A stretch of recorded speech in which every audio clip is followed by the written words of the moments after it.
Nan, mau ngapain sih? Assalamualaikum warahmatullahi wabarakatuh. Selamat siang dan salam sejahtera untuk kita semua. Izin memperkenalkan diri, perkenalkan nama saya Nanda Alianto dengan NIK 2401011187 dari Institut Teknologi Sawit Indonesia, Program Studi Budidaya Perkebunan. Jadi teman-teman, saat ini saya sedang berada di persawahan, di mana tujuan saya datang ke sini yaitu untuk membuat tugas mata kuliah dasar mekanisasi di perkebunan dari dosen pengampu Ibu Rina Maharani. Baik teman-teman, bisa kita lihat sekarang ini mini ekskavator sedang membuat areal untuk persawahan, yang mana nantinya sawah ini akan ditanami dengan padi. Baik teman-teman, nanti jika memang diperkenankan kita berbicara langsung dengan operatornya ya. Oke. Baik teman-teman sekalian, di sini saya sedang berada di samping dengan Bapak siapa Pak? Mario. Dengan Bapak Mario. Jadi Pak, sebelumnya saya di sini Nanda izin bertanya tentang seputar mini ekskavator ini Pak. Kalau boleh saya tahu Pak, sudah berapa lama sih Pak Bapak membawa atau sebagai operator dari mini ekskavator ini Pak? Kurang lebih sekitar 6 tahun. Berarti sekitar 6 tahun ya Pak. Selama 6 tahun ini Pak, sudah apa saja sih Pak proyek yang sudah Bapak kerjakan gitu Pak kira-kira? Ya, proyeknya inilah cetak sawah. Berarti Pertanian. berarti seputar pembajakan lahan ya Pak, Ya. tentang untuk ditanami sebagai sawah ya. Kemudian untuk mini ekskavator ini Pak, apa saja sih Pak perawatan yang perlu dilakukan gitu Pak, yang biasa Bapak lakukan untuk alat ini Pak?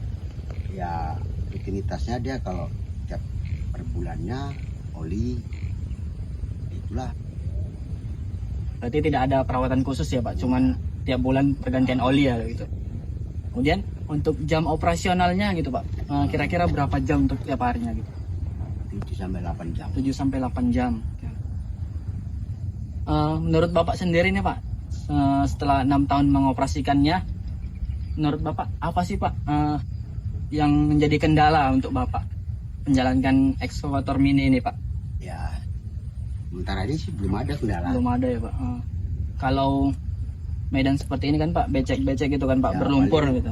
Ya paling itulah kalau ada lokasi yang agak dalam, itu nanti benam entah mana kan. Iya, iya.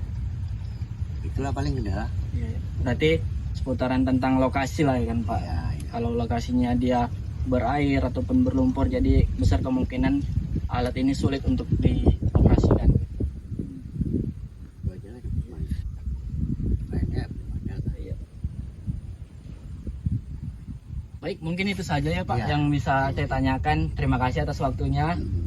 Baik rekan-rekan sekalian, mungkin itu saja yang dapat saya tanyakan kepada Bapak operatornya. Sebelumnya saya ingin mengucapkan terima kasih banyak kepada Bapak. Dan saya sudahi. Wabillahi taufik wal hidayah. Wassalamualaikum warahmatullahi wabarakatuh.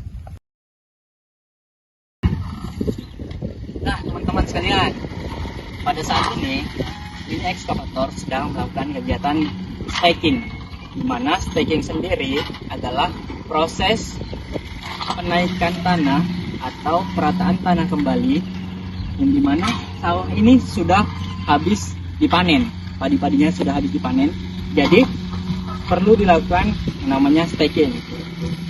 Tujuannya agar tanah dari bawah terangkat kembali ke atas, dimana tanah yang di atas nanti akan ditanami padi-padi. Contohnya seperti lahan yang di sebelah sini teman-teman, dapat kita lihat pada lahan seperti ini sudah dilakukan staking, dimana tanah-tanah yang berada di bawah sudah dikembalikan di atas.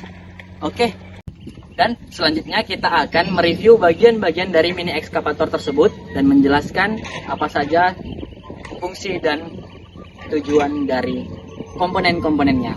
Let's go!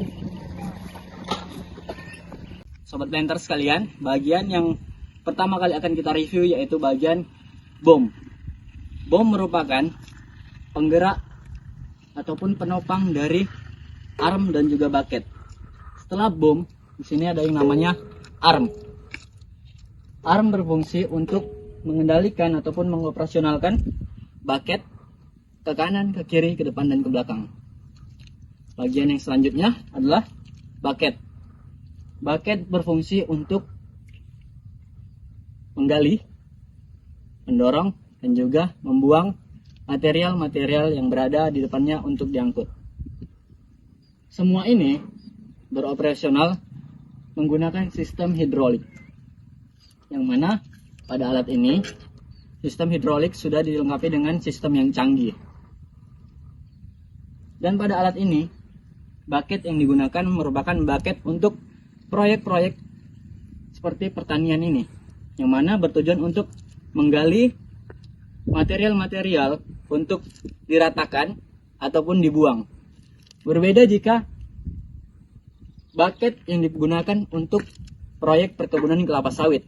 Biasanya bucket yang digunakan untuk membantu proses chipping dalam proses replanting, yang mana bucket tersebut digunakan untuk mencacah batang kelapa sawit untuk dijadikan setipis mungkin agar lebih mempermudah proses pembusukan dari batang sawit itu sendiri.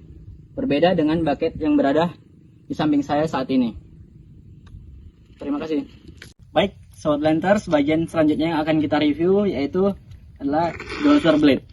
Dozer blade sendiri berfungsi untuk mendorong, menarik material-material yang ada di depannya untuk diratakan. Setelah dozer blade, kita beralih ke trek ataupun roda. Seperti ekskavator pada umumnya, trek pada alat ini berbentuk bergerigi, yang mana dengan tujuan untuk mempermudahkan alat berjalan di atas medan seperti ini, berlumpur dan juga rawa-rawa. Selanjutnya ada kabin. Kabin sendiri merupakan tempat di mana operator mengendalikan alat ini. Setelah kabin ada atap, yang mana melindungi operator dari hujan maupun panas. Bagian selanjutnya, di tengah situ ada sumbu poros ataupun sumbu putar, yang mana ini berfungsi untuk mengoperasikan alat untuk memutar 360 derajat. Bagian selanjutnya yaitu bagian mesin. Mesin merupakan tempat di mana bahan bakar diolah untuk dijadikan sebagai energi penggerak. Kemudian setelah mesin terdapat counterweight. Counterweight sendiri merupakan pemberat belakang. Counterweight bukan hanya sebagai pemberat saja, namun counterweight juga berfungsi sebagai penyeimbang dari alat, agar ketika alat beroperasional tidak terjadi ketidakseimbangan. Dan untuk kapasitas dari alat ini sendiri, kapasitas bahan bakarnya yaitu sekitar 8 liter untuk satu kali operasional.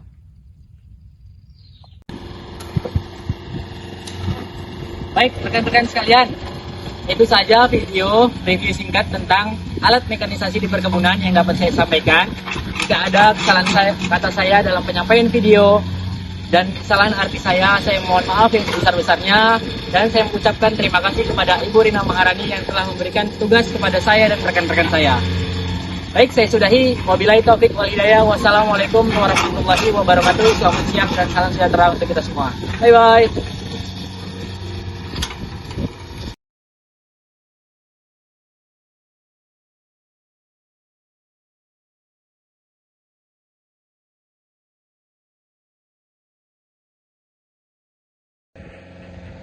Hai teman-teman, saat ini kita sedang berada di persawahan. Mantap.